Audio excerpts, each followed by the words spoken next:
ज़्यादातर लड़कियां जब ब्याही जाती हैं तो उनके ससुराल वाले चाहते हैं कि उनके मैके से कोई राब्ते ना हो, और लड़की के जो पुरानी फ्रेंड्स हैं, सहेलियां हैं, तो उनसे रब्ता ना हो। आप कभी देखें, कभी घर में शौहर आता है तो बीवी की सहेलियां किस कदर जल्दी तितर बितर हो जाती हैं, और इससे आप अंदाज़ा कर सकते हैं कि शौहर कहीं ना कहीं चाहते हैं कि उनकी बीवी आइसोलेटेड हो और वो कमज़ोर हो और उसका सोशल कैपिटल ज़ीरो हो और उसके माली वसाइल अपने कोई ना हो। और इस तरह करने का मकसद ये नहीं होता कि वो बहुत ज़्यादा पोजेस करके मोहब्बत करना चाहते हैं, बल्कि इसका मकसद ये होता है कि वो उसे निहत्ता करके, कमज़ोर करके तकलीफ़ देना चाहते हैं। तो जहाँ कहीं भी किसी लड़की के ससुराल वाले उसके अपने मैके से राब्ते में कमी डाल रहे हो, तो आप समझ लें कि वहाँ कोई फ़िज़िकल अब्यूज़ या एटलीस्ट साइकोलॉजिकल अब्यूज़ का सामना है उनकी बेटी को। और इस बारे में मैंने बहुत कम पेरेंट्स को देखा है कि वो कॉन्शियस हों अपनी बेटियों को ब्याहते हुए। जब उन्हें रुखसत करते हैं, किसी और के हवाले करते हैं, तो वो कोई बहुत ज़्यादा तहफ़्फ़ुज़ात अपने नहीं रखते, और इस मामले में वो बहुत ज़्यादा भरोसा, तवक्कुल और इस तरह की बातें करते हैं, और एहतमाम नहीं करते कि वो पहले पता कर लें कि जिनके साथ वो अपनी बेटी को रुखसत कर रहे हैं वहाँ उनकी बेटी महफूज भी होगी या नहीं। शुरू से ही लड़की को ये मैसेज मिलता है कि तुम लड़कों से कम हो और हम तुम्हें पूरी तरह ओन नहीं करते, और तुम पराया धन हो, एक दिन तुमने चले जाना है। तो बहुत जल्दी लड़की भी इन्हीं लाइनों पे सोचने लगती है और उस दिन का इंतज़ार करने लगती है कि वो अपने असली घर चली जाए। और फिर उसे वहाँ जाके एक ज़ोरदार झटका महसूस होता है कि सारी ज़िंदगी माँ बाप का घर था, तो उसको असली घर नहीं समझने दिया किसी ने। और अब जब ससुराल पहुँचे हैं तो वहाँ भी कोई इजाज़त नहीं देता कि ये तुम्हारा घर है। वहाँ भी वो अजनबी, जैसे कहते दो घरों का मेहमान हमेशा भूखा रहता है। तो लड़कियाँ भी ना मैके में उनको ऑन किया जाता है, ना ससुराल में उनको अच्छे तरीके से वेलकम किया जाता है।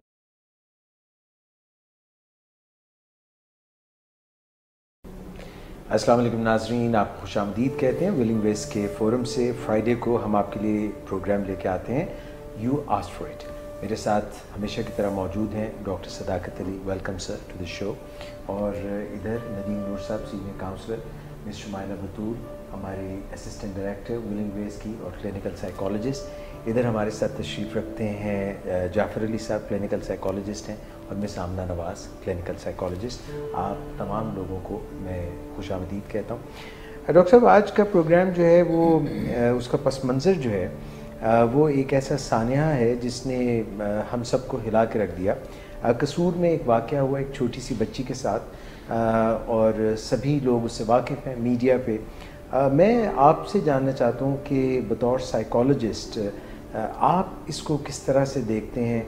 ये वाक़े के मुहर्रिकात क्या हैं, इसका पस मंज़र क्या है, वाई कसूर, एंड और फिर वो इसी से कसूर किसका है, चाइल्ड सेक्सुअल अब्यूज़ और इसके साथ जुड़ी हुई ये तमाम बातें।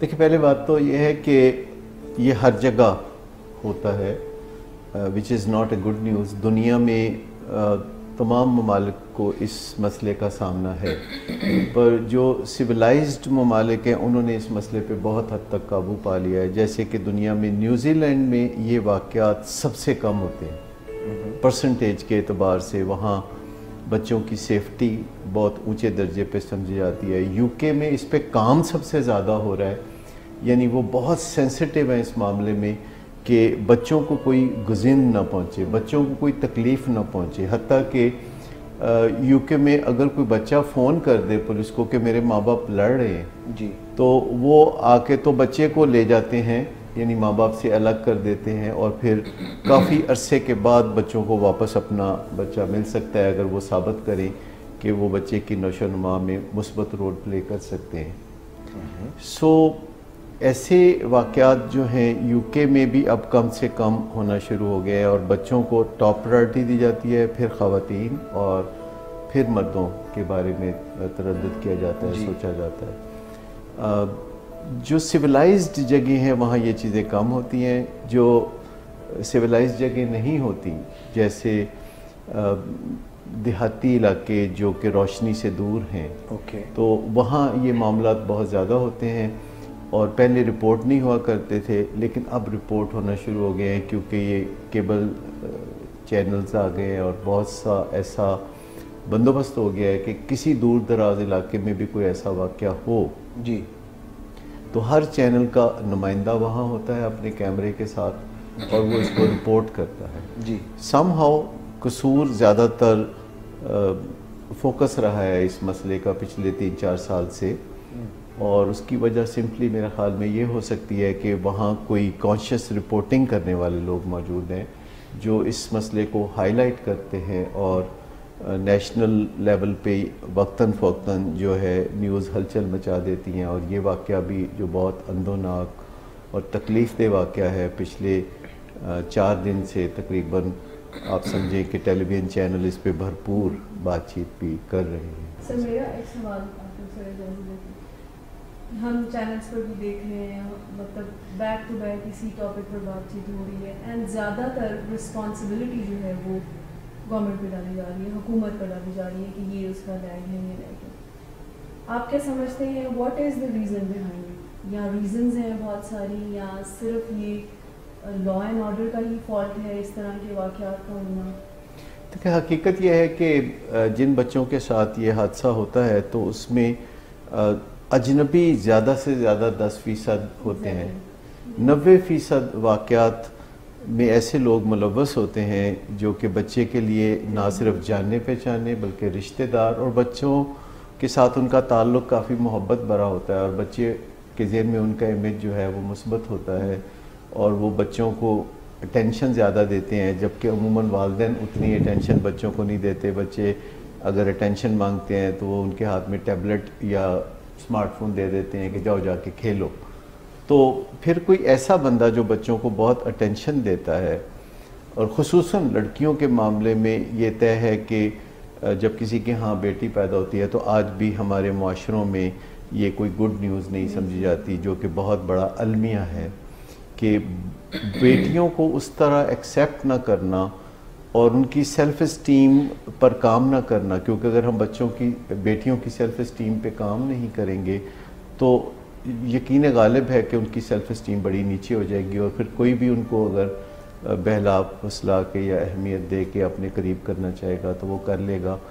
और बच्चियों को एक्सेप्ट नहीं किया जाता और ये तकरीबन 2 तरफ़ा मामला है हमारे यहाँ कि वालिदैन बेटियों को शुरू से ही पराया धन कहना शुरू कर देते हैं और बेटियां अपने आप को पराया धन समझना शुरू कर देती हैं, और लड़कियां बजाते ख़ुद शादी का मरहला जब आता है तो वो अपने माँ बाप को, बहन भाइयों को त्याग देने में ज़रा भी देर नहीं लगाती और अपने वालिद का नाम हटा के अपने खामद का नाम लिखती हैं, जो कि कोई हर्ज वाली बात नहीं है, पर लेकिन पहले कुछ देख तो लेना चाहिए कि कोई ट्रस्टवर्दी है कि नहीं। मेरे ख़्याल में खामद का नाम लड़कियों को तब अपने नाम के साथ लिखना चाहिए कि जब वो उन्हें आज़मा के और समझ के कि ये मेरा तहफ़्फ़ुज़ करने वाले निगहबान शौहर है, तो फिर उनको एक मरहले पे ये एज़ाज़ देना चाहिए कि आप अपने वालिद का नाम हटा के या वालिद के नाम के समेत खामद का नाम भी साथ लिख लें। लेकिन ज़्यादातर लड़कियां जब ब्याही जाती हैं तो उनके ससुराल वाले चाहते हैं कि उनके मैके से कोई राब्ते ना हो और लड़की के जो पुरानी फ्रेंड्स हैं, सहेलियां हैं, तो उनसे रब्ता ना हो। आप कभी देखें कभी घर में शौहर आता है तो बीवी की सहेलियां किस कदर जल्दी तितर बितर हो जाती हैं, और इससे आप अंदाज़ा कर सकते हैं कि शौहर कहीं ना कहीं चाहते हैं कि उनकी बीवी आइसोलेटेड हो और वो कमज़ोर हो और उसका सोशल कैपिटल ज़ीरो हो और उसके माली वसाइल अपने कोई ना हो। और इस तरह करने का मकसद ये नहीं होता कि वो बहुत ज़्यादा पोजेस करके मोहब्बत करना चाहते हैं, बल्कि इसका मकसद ये होता है कि वो उसे निहत्ता करके, कमज़ोर करके तकलीफ़ देना चाहते हैं। तो जहाँ कहीं भी किसी लड़की के ससुराल वाले उसके अपने मैके से राब्ते में कमी डाल रहे हो तो आप समझ लें कि वहाँ कोई फ़िज़िकल अब्यूज़ या एटलीस्ट साइकोलॉजिकल अब्यूज़ का सामना है उनकी बेटी को। और इस बारे में मैंने बहुत कम पेरेंट्स को देखा है कि वो कॉन्शियस हों अपनी बेटियों को ब्याहते हुए, जब उन्हें रुखसत करते हैं, किसी और के हवाले करते हैं, तो वो कोई बहुत ज़्यादा तहफ़्फ़ुज़ात अपने नहीं रखते और इस मामले में वो बहुत ज़्यादा भरोसा, तवक्कुल और इस तरह की बातें करते हैं और एहतमाम नहीं करते कि वो पहले पता कर लें कि जिनके साथ वो अपनी बेटी को रुखसत कर रहे हैं वहाँ उनकी बेटी महफूज भी होगी या नहीं। सर लड़की को भी तो ये अवेयरनेस नहीं होती ना, उनको भी तो यही एक इम्प्रेशन पेरेंट्स की तरफ से आ रहा होता है कि नहीं कोई शिकायत नहीं आनी चाहिए। शिकायत का मतलब ये है कि तुम अच्छी बेटी नहीं हो, बीवी नहीं हो, काइंड ऑफ। देखिए, जब शुरू से ही लड़की को ये मैसेज मिलता है कि तुम लड़कों से कम हो और हम तुम्हें पूरी तरह ओन नहीं करते और तुम पराया धन हो, एक दिन तुमने चले जाना है, तो बहुत जल्दी लड़की भी इन्हीं लाइनों पे सोचने लगती है और उस दिन का इंतज़ार करने लगती है कि वो अपने असली घर चली जाए। और फिर उसे वहाँ जाके एक ज़ोरदार झटका महसूस होता है कि सारी ज़िंदगी माँ बाप का घर था तो उसको असली घर नहीं समझने दिया किसी ने, और अब जब ससुराल पहुँचे हैं तो वहाँ भी कोई इजाज़त नहीं देता कि ये तुम्हारा घर है। वहाँ भी वो अजनबी, जैसे कहते दो घरों का मेहमान हमेशा भूखा रहता है, तो लड़कियाँ भी ना मैके में उनको ऑन किया जाता है ना ससुराल में उनको अच्छे तरीके से वेलकम किया जाता है। तो इससे आप अंदाज़ा करें कि जब लड़कियों को इस तरह ट्रीट किया जाएगा, जब उनके फादर्स ही उनको बहुत अच्छे तरीके से ऑन नहीं करते, तो फिर लड़कियों की सेल्फ़ इस्टीम ऊँची कैसे हो सकती है। और छोटी बच्चियों को जब भी कोई फादर फिगर, बज़ाहिर एक 7 साल की बच्ची जिसका वाक़या हम डिस्कस कर रहे हैं, तो कोई ऐसा ही बंदा था जो कि सीसीटीवी फुटेज में नज़र आता है, जो कि फादर फिगर था और वो उसके साथ काफ़ी कंफर्टेबल, जैसे बच्चे चलते हैं ना खुशी में किसी के साथ चलते हैं, तो वो इस तरह चल रही थी। और उसके अपने माँ बाप उम्रे पे गए हुए थे और वहाँ उनको जब खबर मिली कि उनकी बच्ची वापस घर नहीं पहुँची, तो उन्होंने फ़ौरन वापसी का कसद नहीं किया। वो अपना काम पूरा करके फिर वो वापस पाकिस्तान आए अपनी रूटीन फ़्लाइट पर। और ये इत्तफाक की बात है कि जब वो रूटीन फ़्लाइट पर पाकिस्तान आ रहे थे तो उसी दिन उस बच्ची की लाश मिली। तो इस पे कुछ थोड़ा सा गौर तो किया जा सकता है। अगरचे वो घराना बहुत तकलीफ़ में है, ऑलरेडी उनके ऊपर बहुत सितम हो गया है, लेकिन आखिरकार हम सब अपने बच्चों के तहफ़्फ़ुज़ को अपना फ़रीज़ा कब समझेंगे। आपको बताऊं कि दूसरे ममालिक में बच्चे को घर में अकेला छोड़ना जुर्म है। जैसे एक डाकिया किसी घर में गया डाक देने, तो एक बच्चे ने दरवाज़ा खोला जो 10 साल का था और उसने पूछा कि अपने माँ बाप में से किसी को बुलाओ, मेरे पास उनके लिए डाक है। तो उसने बोला घर में कोई नहीं है। तो डाकिये ने पहला काम ये किया कि पुलिस को फ़ोन किया कि यहाँ एक घर है जहाँ एक बच्चा अकेला है। 14 साल के बच्चे को वालिदैन अगर रात को घर से बाहर रहने की इजाज़त देते हैं अकेले, तो वो भी जुर्म करते हैं वहाँ पे। सो आप सोचिए कि यहाँ तो इस किस्म के कोई लॉज ही नहीं है। लोग कितनी आसानी से अपने बच्चों को बाज़ औक़ात गाड़ी में छोड़ के शॉपिंग करने चले जाते हैं। लोग बाज़ औक़ात हमसायों के पास अपने बच्चे को छोड़ के चले जाते हैं। सो छोटे बच्चों को तन्हा छोड़ना ये इखलाक़न दुरुस्त नहीं समझा जाता दुनिया में, और हमें इस बारे में भी अवेयरनेस फैलाने की ज़रूरत है। और लड़कियों के मामले में ज़्यादा इस बात की एहतियात करने की ज़रूरत है। अगरचे मैं इसका मतलब ये नहीं बताना चाहता कि लड़कों के मामले में कम एहतियात की ज़रूरत है। लड़कों के साथ भी कसरत से ये वाक़यात होते हैं, और जिस तरह लड़कियों को इस किस्म के जुल्म का निशाना बनाया जाता है, तो लड़कों के साथ भी यही कुछ होता है। और अक्सर लड़के अच्छी तरह जानते हैं कि ज़िंदगी में कभी ना कभी बचपन में उनके साथ किसी ने जो इनअप्रोप्रिएट टचिंग है वो ज़रूर की होगी।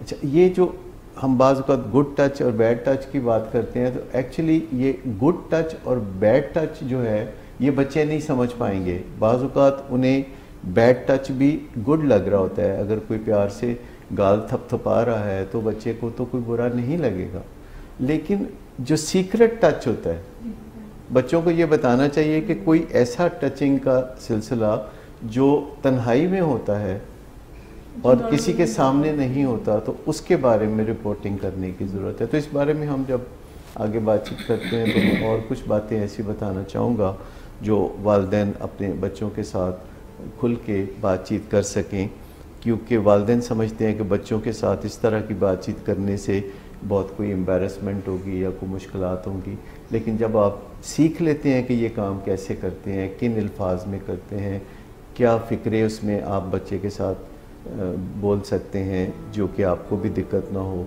और बच्चा भी उस मामले को अच्छी तरह से अंडरस्टैंड करने लगे। सर समटाइम पेरेंट्स ये भी समझते हैं कि शायद ये अप्रोप्रिएट एज नहीं है, जैसे 4-5 साल के बच्चों को ये एजुकेशन साइकोलॉजी टेक्निक ये देनी चाहिए उनको, ये सारी इंफॉर्मेशन। कहा यह जाता है कि जितनी जल्दी बताया जाए, हत्ता कि 3 साल के बच्चे से अगर आप बात करते हैं तो आपको ज़्यादा आसानी होती है, क्योंकि जब आप 5-6 साल के बच्चे से बात करते हैं तो आपको ऐसे सवालात का सामना होता है जिनका जवाब देना मुश्किल होता है, और वालिदैन कुछ सवालों के जवाब तो अपनी स्वाबदीद के मुताबिक देते हैं जो कि गलत जवाब होते हैं। जैसे बच्चे पूछते हैं कि हम कहाँ से आए, तो वालिदैन अमूमन इसका जो जवाब देते हैं वो गलत होता है। कोई कहता है जी आप गैलरी में कपड़े पड़े हुए थे तो फरिश्ता वहाँ फेंक गया था, कोई कुछ कहता है, कोई कुछ कहता है। ये जो चाइल्ड अब्यूज़ है या सेक्सुअल चाइल्ड अब्यूज़ है, इसमें कोई ज़रूरी नहीं कि आप बच्चों को तफसील से बताएं कि बच्चे कैसे दुनिया में आते हैं, लेकिन आप ये ज़रूर बता सकते हैं कि बच्चे कैसे दुनिया में महफूज रहते हैं। यानी तहफ़्फ़ुज़ एक ऐसी चीज़ है जिसका अंदाज़ा बच्चों को जल्दी हो सकता है अगर आप खुल के उनसे बात करेंगे और उन्हें बताएंगे कि कौन लोग आपके साथ किस तरह का बिहेवियर करें तो आपने चौंक जाना है और हमें वापस आकर बताना है, या आप किसी मुश्किल सिचुएशन में फंस जाएं तो किसी से बातचीत को लंबा ना करें बल्कि उस सिचुएशन में से निकलने की कोशिश करें, और आपको कोई एक्सक्यूज़ बनाने की भी ख़ास ज़रूरत नहीं है, बहस मुबाहिसे में भी पढ़ने की ज़रूरत नहीं है। तो उस सिचुएशन में जहाँ आप तन्हा हों, अंधेरे में हों और कुर्ब जवार में कोई ना हो, तो आपको बातचीत करते रहने की बजाय जल्द से जल्द वहाँ से दूर चले जाना चाहिए। और बहुत सी ऐसी एहतियातें हैं जो हम बच्चों को बता सकते हैं कि स्कूल में या घर में या किसी रिश्तेदार के यहाँ उनको किन जगहों में अकेले जाने से परहेज़ करना चाहिए। और बच्चा अकेले होने की बजाय अगर 2 बच्चे और साथ हों तो वो काफ़ी महफूज होता है। शायद आपको थोड़ा अजीब लगे, हमारे मेडिकल कॉलेज के ज़माने में हमने देखा था कि लड़कियां 8-10 के ग्रुप में घुमा करती थी और किसी लड़के की ज़रूरत नहीं थी कि उनको कोई किसी तरह से परेशान कर सके। तो ये जो नंबर्स की गेम है, तो बच्चों को बताना चाहिए कि किसी एडल्ट के साथ तन्हा होने की बजाय अगर 3-4 बच्चे इकट्ठे हों तो इससे भी तहफ़्फ़ुज़ बढ़ता है। सर ये बहुत ही तकलीफ दे वाक़या हुआ, एक बच्ची, उसके घर वाले इतनी तकलीफ़ से गुजरे, बच्ची तो बेचारी जान से गई। मेरे ज़हन में ये सवाल था कि क्या ऐसे वाक़यात होने के बाद ही हम ह्यू एंड क्राई क्रिएट करें, या ये जो सेक्सुअल अब्यूज़ है, इनअप्रोप्रिएट इंटरेक्शन विद माइनर्स है, इसके बारे में शुरू से ही बच्चों को एजुकेट किया जाए, हम खुद भी एजुकेट हों, क्योंकि आमतौर पे ये भी देखा जाता है कि जब तक तकलीफ़ एक ख़ास हद से नहीं बढ़ती उस वक्त तक हम इस मौजू पे बात भी नहीं करते। हमारी अपनी शेम हमें पुश करती है कि इस पे बात ना करें। अगर किसी एरिया में किसी चैनल पर इन मौज़ूआत पे बात होती भी है तो उन प्रोग्राम्स को कोई ज़्यादा पजीराई नहीं मिलती। मेरी नज़र से तो अभी तक सवाए आमिर खान साहब के प्रोग्राम के अलावा जो वो एक इंडियन चैनल पे करते हैं और इन सेंसिटिव टॉपिक्स पे करते हैं, और कोई ऐसी मिसाल नहीं है। हमारा तो इतने चैनल्स हैं लेकिन इस मौजू पर बातचीत तो काफ़ी नदारत है। आपने देखिए किसी हादसे के बाद जब प्रोग्राम मचता है तो कुछ दिनों के बाद एक नया हादसा आता है और पिछले हादसे का जो शोर है वो ख़त्म हो जाता है। तो एक कोई स्ट्रक्चर होना चाहिए जिससे इस बात की गारंटी मिलती है कि आइंदा बच्चों को इस किस्म के अंदोनाक वाक़यात का सामना नहीं होगा। जैसे आप देखिए कि यूनाइटेड नेशंस दिन मनाता है मुख्तलिफ़ हवाले से, और साल में कोई एक दिन जब आता है तो वो एक ख़ास हवाले से अवेयरनेस पैदा की जाती है उस दिन के आने से कुछ दिन पहले और फिर उस दिन और उसके बाद। तो हम भी अपने मुल्क में, अब हमारे यहाँ भी एक पार्लियामेंट है, जैसे यूनाइटेड नेशन एक पार्लियामेंट है, तो हमारे यहाँ भी एक पार्लियामेंट है जिसमें हमारे मुल्क के हर शहर और कस्बे की नुमाइंदगी है। तो उस पार्लियामेंट को भी ऐसा करना चाहिए कि ऐसे दिनों का अजरा कर दे कि हम साल में कम से कम एक दफ़ा लड़कियों की सेल्फ़ इस्टीम या तहफ़्फ़ुज़ पे या चाइल्ड सेक्स अब्यूज़ पर या एजुकेशन पर या सेहत पर या इन तमाम मौज़ूआत पर अगर हम अवेयरनेस पैदा करते रहें और ऐसे मौके पे चैनल्स मॉर्निंग शो में या टॉक शोज़ में इन चीज़ों को डिस्कस करें और मुसलसल करें, चाहे इतने ज़ोरदार तरीके से ना करें लेकिन तसलसल के साथ करें। और पॉलिटिकल पॉइंट स्कोरिंग नहीं होनी चाहिए, क्योंकि कुछ इश्यूज़ ऐसे हैं जो नेशनल इंटरेस्ट के इश्यूज़ हैं, उसमें अगर हम एक दूसरे को जब नीचा दिखाने की कोशिशें शुरू कर देते हैं तो आखिर में बाकी कुछ नहीं बचता सिवाय इसके कि लोग डिफेंसिव हो जाते हैं और मंज़र से फिर वो टॉपिक है वो मंज़र से बहुत जल्द हट जाता है। हमारे यहाँ सियासत की बुनियाद सिर्फ ये रह गई है कि दूसरे की बुराइयां गिनवाई जाएं और इससे ये मकसद होता है कि अगर तुम बहुत बुरे हो तो इसका मतलब है कि मैं अच्छा हूँ। ये बहुत ही तही दामन होने वाली बात है कि एक पार्टी के लोग दूसरी पार्टी के लोगों के साथ दुश्मनाम तराजी करते हैं, दूसरे लीडर्स के साथ करते हैं और वाइस वर्सा। तो मैं समझता हूँ कि अगर कोई सियासतदान मकाम ऊंचा हासिल करना चाहता है तो उसको अपने प्लान्स देने चाहिए, अपने मंसूबे देने चाहिए और अपने मुस्बत पहलुओं को सामने लाना चाहिए, बजाय इसके कि एक दूसरे पे इल्ज़ाम तराशी और दुश्मनाम तराजी करके अपना कद काट ऊंचा करने की कोशिश करें। इससे पोलराइजेशन बहुत हो गई है हमारी सोसाइटी में और हमारा अपने ही अदारों पे एतमाद उठ गया है। मतलब पुलिस जो है उस पर बिल्कुल एतमाद नहीं है और लोग पुलिस की मारपिटाई कर दें तो कोई बात नहीं, और पुलिस जब अपने तहफ़्फ़ुज़ में कोई कदम उठाती है तो पुलिस को मुकदमात का सामना होता है। हत्ता कि आपको पता है पिछले कुछ अर्सा पहले कराची में एक लड़का पुलिस रेंजर्स की जो गन्स हैं वो छीनने की कोशिश कर रहा था और उन्होंने जब फायर किया और उसकी हलाकत हुई तो उन रेंजर्स के लोगों को बाकायदा अदालतों से सज़ाएँ हो गई, जिसके बारे में अब सुना जा रहा है कि सदर पाकिस्तान शायद उन सज़ाओं को माफ़ कर दें। लेकिन जो अदारे होते हैं जैसे पुलिस है, रेंजर्स है या फ़ौज है, तो इनके लोग जब अपने फ़राइज़ मनसबी अदा कर रहे होते हैं तो उसमें कोई अंदोनाक वाक़या हो जाता है हलाकत का, तो फिर वो उनके जो अपने डिपार्टमेंट्स हैं वो उसकी इंक्वायरी करके सज़ा दें तो ज़्यादा मुनासिब है। बल्कि यहाँ ये हो रहा है कि उनको सज़ाएँ जब दी जाती हैं तो आइंदा ऐसे मौक़ों पे वो हाथ पे हाथ धरे बैठे रहते हैं। और मॉब साइकोलॉजी आपको पता है कि 2 दिन पहले कसूर में एक अस्पताल पे हमला किया गया और वहाँ डॉक्टर्स और जो मरीज़ थे और नर्सें थी उनको भाग के जान बचानी पड़ी और अस्पताल में कामकाज जो है 48 घंटे बाद बहाल हो सका।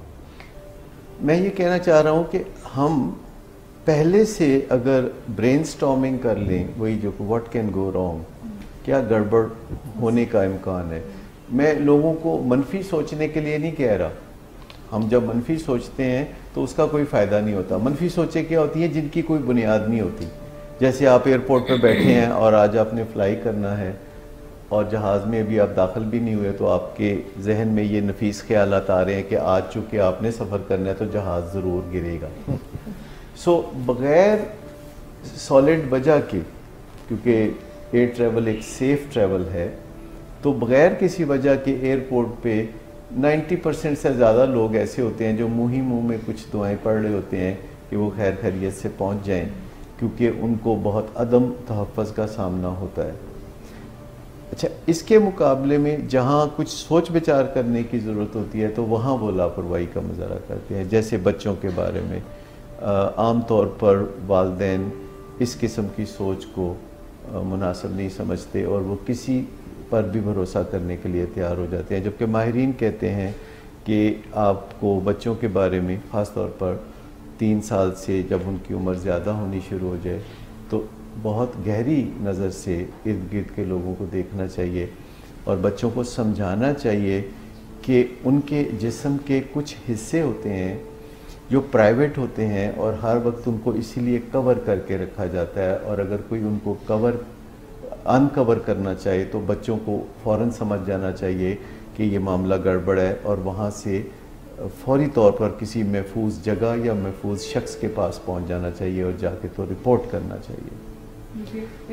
अच्छा, इसके अलावा बच्चों को बताया जाना चाहिए पेरेंट्स की तरफ से कि अगर आपके कोई प्राइवेट पार्ट्स को छुए या आपको कहे कि आप उसके प्राइवेट पार्ट्स को छुएं, तो ये बात बड़ी तशवीशनाक है और इस सिचुएशन में से बच्चों को दूर निकल जाना चाहिए। या कोई बच्चों से कहे कि ये तुम्हारा मेरा सीक्रेट है, ये तुम किसी को नहीं बताना, अगर तुम बताएंगे तो फिर लोग हमें इकट्ठे खेलने नहीं देंगे या मुझे फिर यहाँ आने नहीं देंगे, या फिर इस तरह की बात कहे कि मुझे बचपन में मेरे वालिदैन कहते थे कि जो सीक्रेट है वो हमें बताना, पर मैंने कभी नहीं बताया था और मैंने बहुत इंजॉय किया। तो बच्चों को वो अल्योर करने के लिए इस तरह की चीज़ें करते हैं, या बच्चों को कोई टॉफ़ी या खिलौना या इस तरह की कोई चीज़ देना।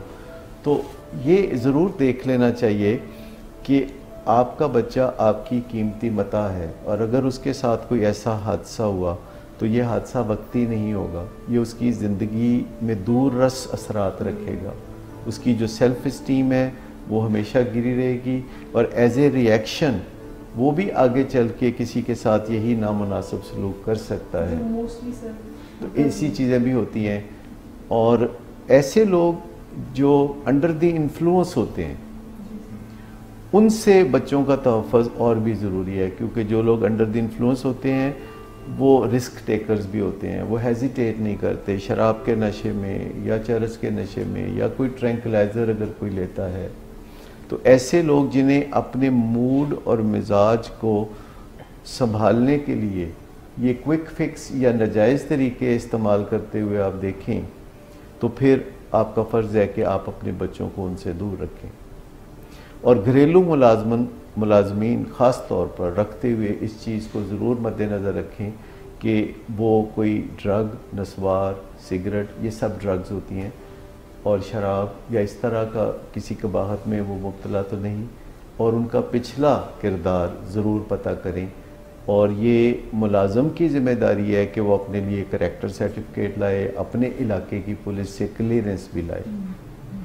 और इसमें लाजिम है कि हम अपनी पुलिस के बारे में भी अपने रवैये पे नज़रसानी करें। मीडिया जनरली पुलिस के ख़िलाफ़ है और मुआशरे में तासुर भी पुलिस के ख़िलाफ़ है, लेकिन मैं आपको बताऊं कि आप कितना भी पुलिस के ख़िलाफ़ प्रोपेगेंडा करें, जब आप शुरफा से पूछेंगे तो उनको पुलिस से कोई शिकायत नहीं होगी। जिन लोगों का लेना देना किसी गलत काम में नहीं है, जो लोग सीधी स्ट्रेट ज़िंदगी गुजारते हैं, जब आप उनसे पूछेंगे तो वो आपको बताएंगे कि उनको पुलिस से कभी भी कोई नाखुशगवार तजर्बा ज़िंदगी में नहीं हुआ। सो जनरली हमारे मुआशरे में बहुत लोग कबाहतों में मुब्तला होते हैं और उनका वास्ता पुलिस से पड़ता है, और जब पुलिस उनके साथ हार्श तरीके से डील करती है उनके अपने जुराइम की वजह से, तो उनका इमेज पुलिस के ख़िलाफ़ हो जाता है और वो जहाँ मौका मिलता है वो पुलिस के ख़िलाफ़ बोलते हैं। सबसे पहली बात यह है कि जो जेंटलमैन है वो कभी पुलिस के ख़िलाफ़ नहीं बोलेगा, वो कभी कानून के ख़िलाफ़ नहीं बोलेगा, वो कभी रियासती अदारों के ख़िलाफ़ नहीं बोलेगा। ये जो लोग कहते हैं पुलिस बुरी होती है, अदलिया बुरी होती है, ये फ़ौज बुरी होती है या सियासतदान बुरे होते हैं, दर हकीकत उन्हें ज़रूरत होती है कि वो अपने गिरेबान में झांक के देखें कि उनके गिरेबान में क्या क्या चीज़ पड़ी है। सर, अनफॉर्चुनेटली जितना भी हम मटीरियल देख रहे हैं टीवी पर और चैनल्स पर, जिसमें वो उसके कोई सलूशन नहीं बता रहे, यानी उसको इस तरह से बताया जा रहा है कि ये कोई फॉल्ट है किसी का, एंड हर बंदा इमोशनली इन्वॉल्व होकर वो फिर फ़र्ज समझकर उसमें अपनी भी इन्वेस्टमेंट दे रहे।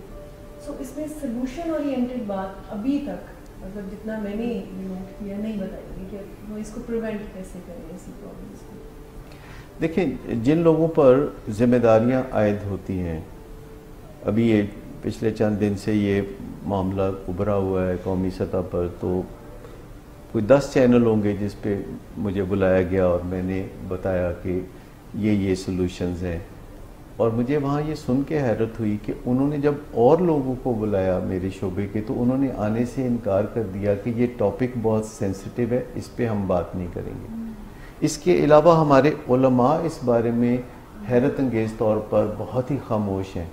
पिछले 5 दिन से मैंने किसी आलम दीन की तरफ से लोगों को तलकीन करते हुए नहीं देखा कि बच्चों के तहफ़्फ़ुज़ के लिए क्या इक़दाम किए जाने चाहिए। ज़्यादातर जो बीड़ा उठाया है वो एंकर पर्सन ने उठाया और इस बारे में बात की, या फिर जो हमारी फ़िल्म इंडस्ट्री के लोग हैं या ड्रामा आर्टिस्ट हैं या गुलकार हैं, उन्होंने इस बारे में आवाज़ उठाई, जो कि बहुत काबिल तारीफ़ है। आवाज़ उठाना, हक सच की आवाज़ उठाना बहुत काबिल तारीफ़ है, लेकिन फिर सड़कों पे जाके लोगों की इमलाक को नुकसान पहुँचाना गुस्से में, इस बात को ज़रा नज़रसानी इस पे करनी चाहिए कि आप पुलिस के स्टेशन पर हमला करें या किसी अस्पताल पर हमला करें या सड़कों पर आप सिग्नल तोड़ें या ट्रैफिक के निज़ाम को आप रोक दें या आप कारोबारी ज़िंदगी को रोक दें, तो इससे तो किसी का भला होने वाला नहीं है। बल्कि जब ये सारे काम किए जाते हैं और भड़ास निकल जाती है तो लोग ठंडे होकर बैठ जाते हैं।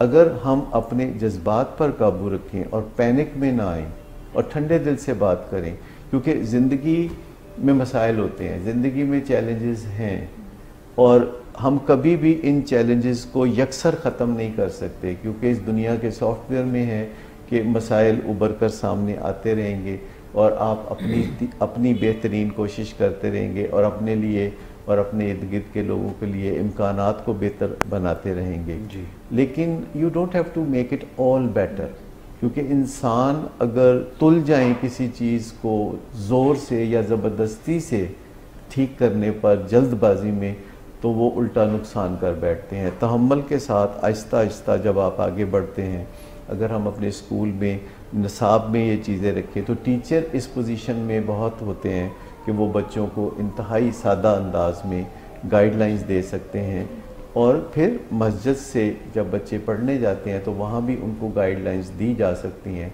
लेकिन अनफॉर्चुनेटली बहुत से वाक़यात के साथ तो मदरसा और मस्जिद का कनेक्शन नज़र आता है, जिस पे कभी कोई ख़ास तवज्जो नहीं दी जाती।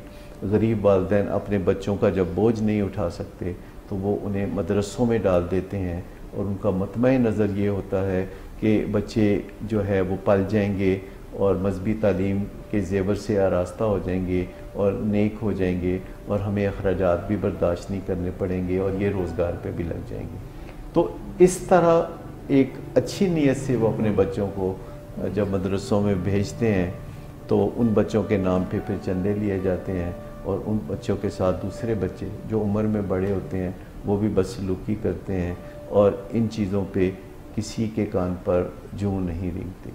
जाफर साहब, आप कुछ पूछना चाह रहे थे? जी सर, मेरा सवाल है इमोशनल सेक्सुअल अब्यूज़ पे। जब हम फिज़िकल सेक्सुअल अब्यूज़ की बात करते हैं, साथ में इमोशनल सेक्सुअल अब्यूज़ है, और ये ख़ासकर मेरा पेरेंट्स और जो बच्चों का रिलेशन होता है वहाँ पे ये जो अब्यूज़ होता है उससे मुताल्लिक़ है। जैसे पेरेंट्स में से कोई अपने किसी एक बच्चे को सरोगेट स्पाउस तस्वर कर लेता है। ये ज़्यादातर ऐसी फैमिलीज़ में जो अल्कोहलिज्म या कोई ऐसी डिजीज़ के साथ होती हैं, हस्बैंड अपनी सारी जो जिम्मेदारी निभा रहा, मदर किसी अपने एक बेटे के साथ गो के कोई ऐसा रिलेशन नहीं होता, लेकिन बातचीत मोस्टली ऐसे होती है जो हस्बैंड के साथ होनी चाहिए और उस टाइम पे बच्चों को बड़ा अच्छा भी फील हो रहा है, लेकिन लेटर एज लाइफ में उनको या अपनी मेंटल लाइफ में बड़े इश्यूज आ रहे होते हैं।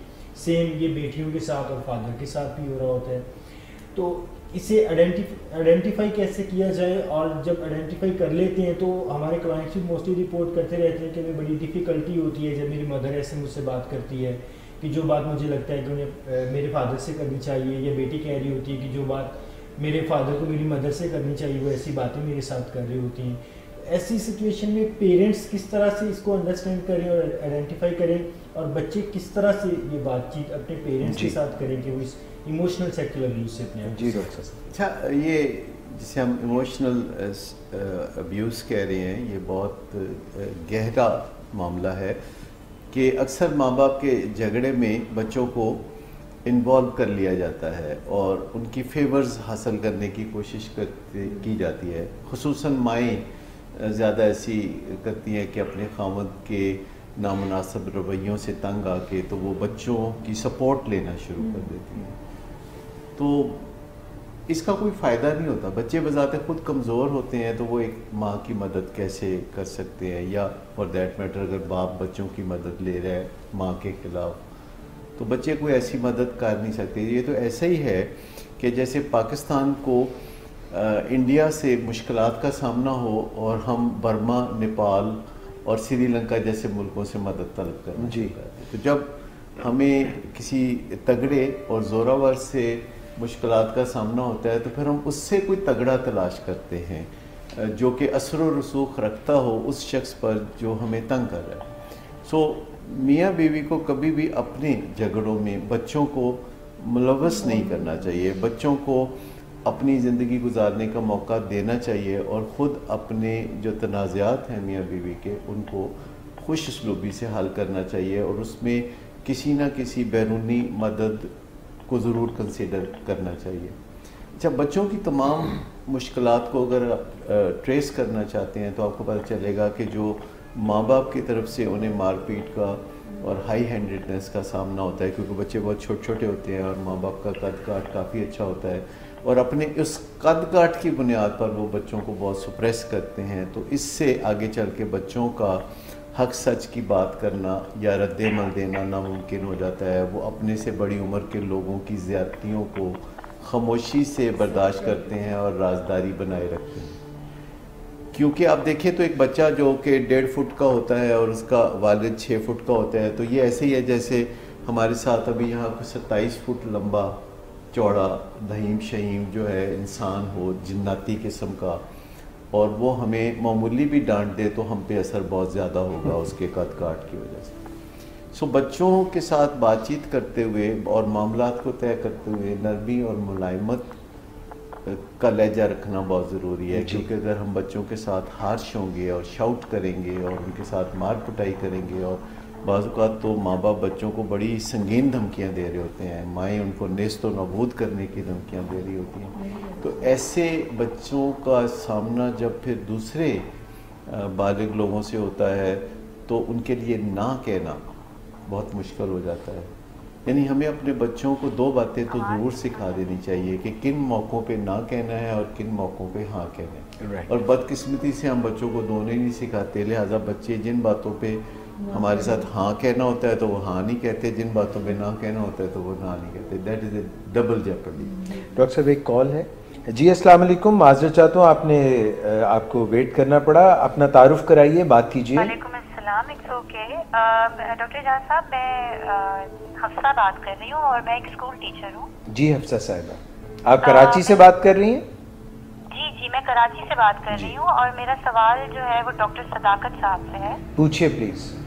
डॉक्टर सदाकत, सबसे पहले तो मुझे बहुत खुशी हुई कि आपने इतने अच्छे टॉपिक पे आज बात करना है स्टार्ट की, और बिलिंग वेज हमेशा की तरह इस तरह की इनिशिएटिव लेता है जो कि बहुत ज़्यादा री एजुकेटिव होते हैं हमारे लिए, और क्योंकि मैं एक टीचर हूँ तो मैं बहुत इंटरेस्ट लेती हूँ आपके सारे लाइव शोज में। मेरा सवाल ये है कि ये पेडोफिलिया के जो केसेस हैं ये इतने कॉमन क्यों हो गए हैं एक ख़ास अरसे से, और 5 से 10 साल के बच्चे वो होते हैं कि जिन पे ज़्यादातर जो है वो विक्टिम बनते हैं पेडोफिलिक केसेस का। तो इसका क्यों ख़ास वजह है कि हमारे माशरे में कोई सिचुएशन अचानक से कोई बढ़ती जा रही है, और आखिर क्यों?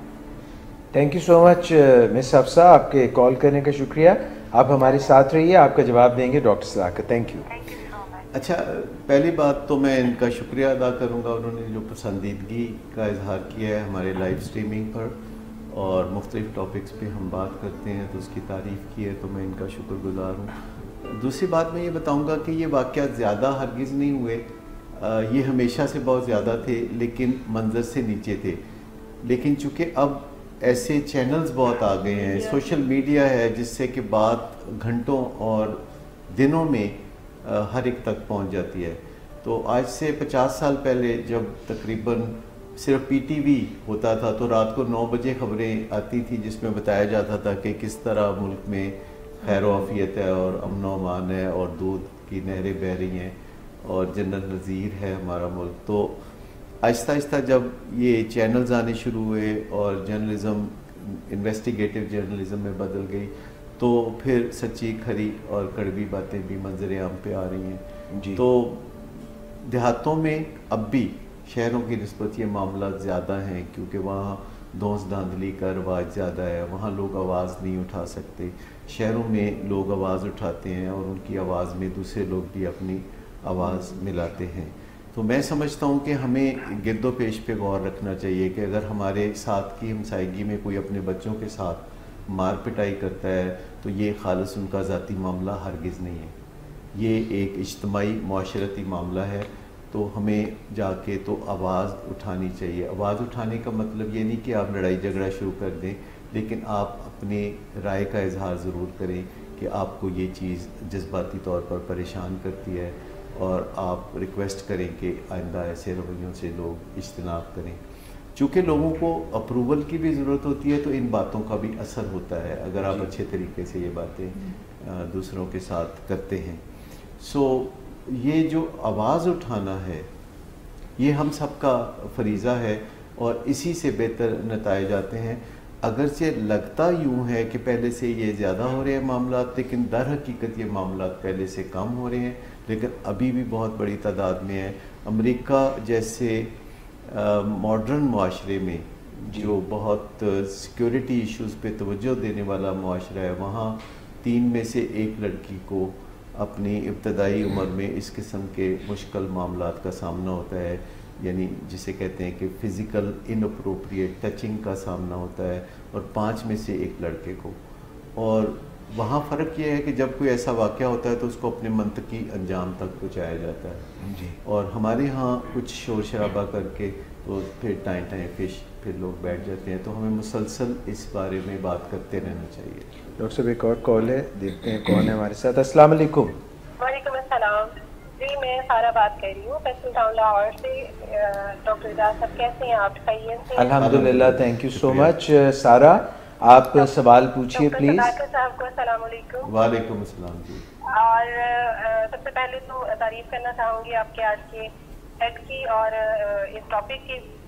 Thank you. अभी तक मीडिया को जितना लोग इस वाक़या के हवाले से देख रहे हैं और तमाम चैनल्स पे ही कोई किसी न किसी हवाले से न्यूज़ दी जा रही है, लेकिन ये इतनी अच्छी एफर्ट है और इतना अच्छा आप लोगों का ये ख्याल है कि ना सिर्फ डॉक्टर सदाकत साहब खुद बल्कि अपनी पूरी प्रोफेशनल की टीम के साथ इस जो इवेंट को सोसाइटी कम्युनिटी तक जो है वो डिस्कस कर रहे हैं, क्योंकि ये बिल्कुल ही ऐसा है कि इसमें वालिदैन का रोल डॉक्टर साहब ने बहुत अच्छी तरह से बताया कि सबसे पहले इसमें पुलिस, मीडिया या सिक्योरिटी या लॉ इन्फोर्समेंट और गवर्नमेंट बाद में आती है। सबसे पहले वालिदैन आते हैं।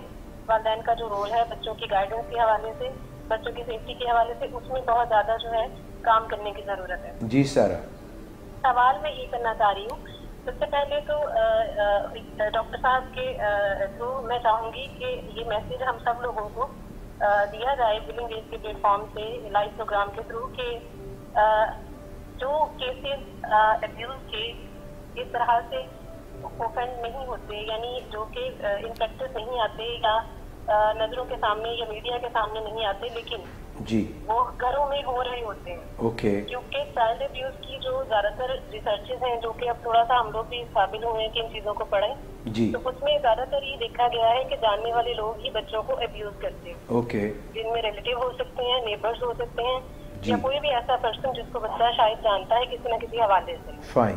तो वालिदैन के लिए ऐसी क्या गाइडेंस हो सकती है? डॉक्टर साहब से के थ्रू जो है वो ये रिक्वेस्ट है कि वो बताएं बच्चों को किस तरह से गाइड किया जाए, ऐसे लोगों के क्या ऐसे रवैये होते हैं साइकोलॉजिकल पॉइंट ऑफ व्यू से, राइट, जो कि वालिदैन आइडेंटिफाई कर सकते हैं और उन बेसिस पे अपने बच्चों को गाइड कर सकते हैं, अपने बच्चों को सेव कर सकते हैं। थैंक यू सारा, thank you so much for your question. Thank you so much, बहुत शुक्रिया फॉर टेकिंग टाइम आउट। अच्छा डॉक्टर साहब, आपने इस पे शुरू में बात भी की थी, if you will please retreat it. अच्छा, मैं ये कहना चाहूँगा कि सबसे पहले तो हम बच्चों को बच्चा समझना छोड़ दें। अच्छा, ये जो टर्मिनोलॉजी है बच्चा जी, ये उन्हें लेसर ह्यूमन बीइंग का दर्जा दे देती है, जबकि आप देखते हैं कि पहले 18 साल के जो बच्चे समझ बूझ रखते थे, आज 8 साल का बच्चा वो समझ बूझ रखता है, क्योंकि ज़माना बदल गया है, टेक्नोलॉजी आ गई है। 8 साल के बच्चे यूट्यूब पे जाके तो एजुकेशनल वीडियोस भी देख रहे होते हैं। अब बदकिस्मती से एजुकेशनल वीडियोस के साथ साथ कोई उनका सिस्टम ऐसा है कि बच्चों के सामने भी और बड़ों के सामने भी कुछ गंदी वीडियोस भी आ जाती हैं और बदमज़गी पैदा होती है। अगर आप ज़ौक़ लतीफ़ रखते हैं तो आपको ऐसा बहुत बुरा लगता है, लेकिन बच्चे चूँकि क्यूरियस होते हैं तो वो उन वीडियोस को देखते हैं।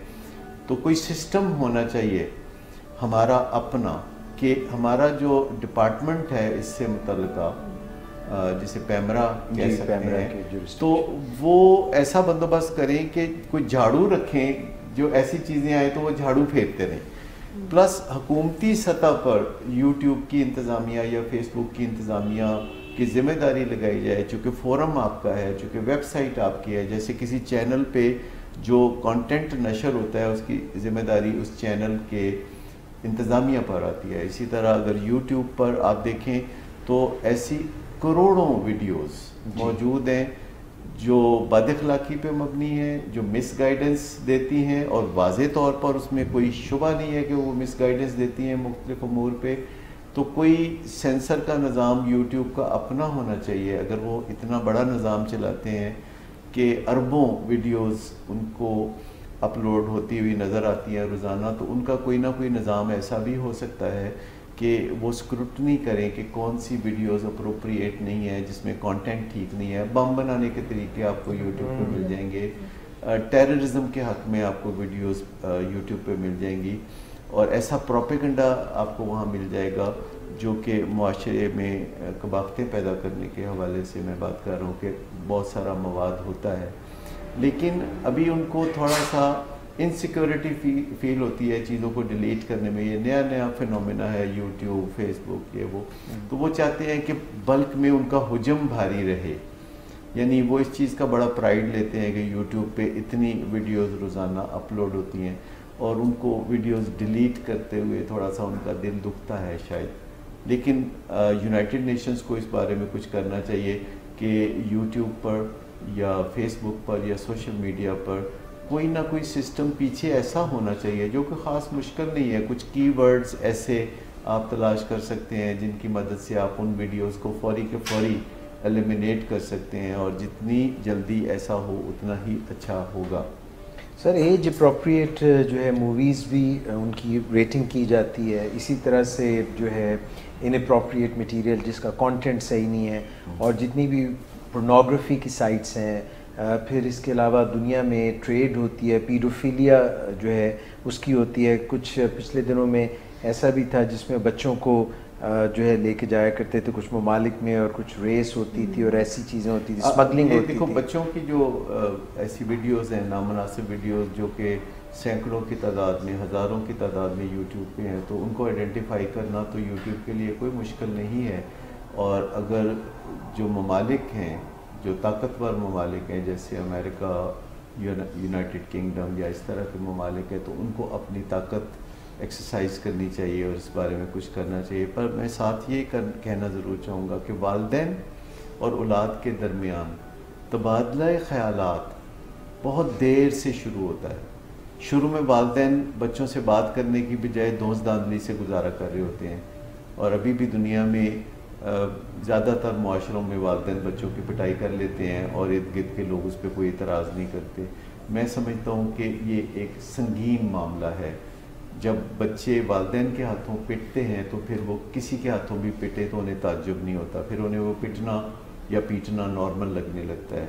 सो मैं समझता हूँ सबसे पहले वालिदैन अपने बच्चों को पूरा इंसान समझे, और उनके कद काट को देख के कि वो बहुत कम है उन्हें बच्चा ना समझे, और उनके साथ संजीदा गुफ्तगू करें और उनके साथ सच बोलें, और बच्चों को हमेशा तलकीन करें कि वो बेहतर और बदतर के दरमियान फ़र्क कर सकें। क्योंकि जब हम अपने बच्चों से अपना सच बोलने का आगाज़ कर देंगे तो हमारा बच्चों के साथ रिश्ता जो है वो बामानी हो जाएगा। लेकिन बच्चों के साथ बदसलूकी करना, उनके साथ शाउटिंग करना, या फॉर दैट मैटर किसी के साथ भी शाउटिंग करना मुनासिब नहीं है। डिग्निटी एक ऐसी चीज़ है जो हर इंसान का हक़ है, चाहे आपका वो मियाँ है या बीवी है, बच्चे हैं या वालिदैन हैं, या फिर आपके मुलाजमीन हैं, या कोई भी अजनबी जहाँ कहीं आपसे वास्ता पड़ता है। जब आप बात जो कर सकते हैं तो फिर आपको चीखने चिल्लाने की ज़रूरत क्या है। सर, दो सवाल करना चाहूँगा आपसे, ज़रा से मुख्तलिफ है दोनों सवाल, कि प्रोग्राम के अख्ताम पे हम पहुँच रहे हैं। नंबर एक बात यह है कि वेस्टर्न ममालिक में जब उनको ये प्रॉब्लम फेस करनी पड़ी कि छोटी उम्र के बच्चे जो हैं लाइक टीन में दाखिल होते ही जो बच्चियां थीं वो प्रेगनेंसी उनमें हो जाती थी, और वो छोटे जो कम उम्र बच्चों में, तो उन्होंने ये तालीम देनी शुरू की बच्चों को। उसके ऊपर जब बात करते हैं, हमारे मुल्क के तनाजुर में बात करते हैं कल्चरल वैल्यूज़ और इस्लामिक वैल्यूज़, तो वहाँ पे बड़ा बाबेला है। जिस तरह कि हमारे मामला हो रहा है, मगर हम इसको कारपेट के नीचे कर देते हैं, मगर मसाइल अपनी जगह हैं। एक सवाल मेरा ये है कि हमारे माशरे में हम ये कैसे बात कर सकते हैं, क्योंकि अब ये मसला उठ खड़ा हुआ। दूसरा सर, ये बात अक्सर कहते हैं कि फ़लाँ दौर में आज से 15 साल पहले एक शख्स ने ऐसा ही किया, उसको जो चौक में जो है ना उसको लटका दिया गया, और वो क्रेन से लटका दिया गया, और फ़लाँ जगह लटका। क्या प्यूनिटिव एक्शंस जो हैं वो इस चीज़ को मुआशरे से ख़त्म कर सकते हैं? शॉर्ट आंसर है नहीं। और तफसीली बात यह है कि ऐसा क्यों समझा जाता है कि लोग सज़ाओं को बहुत ऐसा नुस्खा समझते हैं जो हर मसले का हल है। उसकी वजह यह है कि इब्तदाई ज़माना में जब अभी तालीम व तरबियत आम नहीं थी, तो दुनिया को ख़राब रवैयों से बाज रखने का एक ज़रिया सामने आया कि अगर वो कोई गलत काम करे तो उन्हें सज़ा दी जाए। लेकिन जैसे अब ज़माना बहुत बदल गया है, हमने डिफरेंट सॉल्यूशंस तलाश किए हैं जिसमें सज़ा और जज़ा का वो पहलू सामने नहीं रखना ज़रूरी जो कि पहले समझा जाता था। पहली बात यह है कि आप लोगों को तहरीक दें किसी काम के बारे में। जब आप लोगों को मुतहरक करते हैं तो उससे काम का आगाज़ होता है और लोगों की तवज्जो इस जानिब मबजूल होती है कि उन्हें ये काम करना है।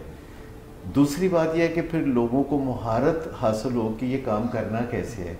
तो जैसे वालिदैन हैं तो वो सीख सकते हैं कि किन अल्फाज में अपने बच्चे के साथ इन चीज़ों का ज़िक्र करें, या स्कूल टीचर्स अपने बच्चों को हिसाब, अंग्रेज़ी और माशरती उलूम पढ़ाते पढ़ाते बीच में ये बातें कैसे उनके साथ करें कि बच्चे ज़्यादा मुश्किल भी महसूस ना करें।